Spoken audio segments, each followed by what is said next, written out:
Estem treballant per projectes. Nosaltres en diem investigacions.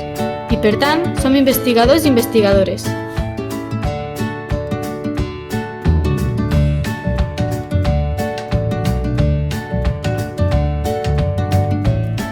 Treballem totes les ciències, matemàtiques, física, química, biologia.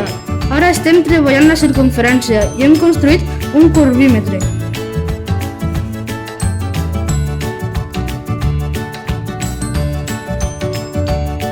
Amb el curvímetre mesurem perímetres de figures circulars i també fem medicions en mapes, carreteres, rius, etc.